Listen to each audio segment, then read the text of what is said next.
Nors teigiama, kad pradedant sporto arenos statybas Nemuno saloje buvo atlikti geodeziniai tyrimai bei teritorija tikrinta metalų ieškikliu. Deja, šį pirmadienį, lyginant gruntą, statybininkai aptiko surūdijusį Antrojo pasaulinio karo laikų rusiško minosvaidžio sviedinį. Pirmadienį Nemuno saloje lyginant gruntą aptikę sprogmenį statybininkai nedelsiant pranešė budinčiams tarnyboms ir išminuotojams, kurie evakavo žmonės iš salos, jį išgabeno ir Rokų poligone susprogdino. Teigiama, jog prieš pradedant sporto arenos statybas teritorijoje metalo ieškikliu buvo atlikti tyrimai, tačiau jokių įtartinų radinių neaptikta.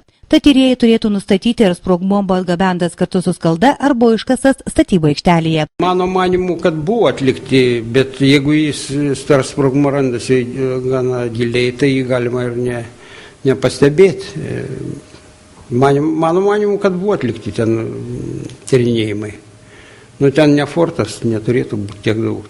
Čia tik atsitiktinai gali būti sprogmuo. Ten taip nebuvo nei sandėlių, nieko aplink nėra.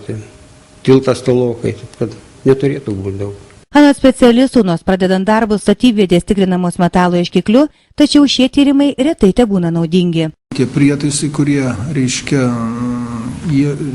ieškikliai, kurie ieškotų tos sprogmenų, jie reaguoja į bet kokį metalą ir ypatingai miesto teritorijose žemėje to metalo bus ir ten galim mes be reikalo kasinėti ir gali būti kitas metalas, nesprogmuo ir turbūt dėl tos priežasties ir nepraktikuojama tas dalykas. Tikinama, jog sporto arenos darbai dėl rasos sprogmens tikrai nebus stabdomi.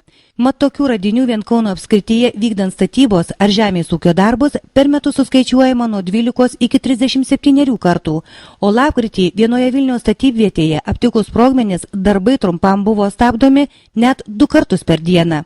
Beje, per pastaruosius 10 metų neužfiksuota nei vieno atvejo Lietuvoje, kuomet statybose sprogtų karo laikų sviedinys ar mina.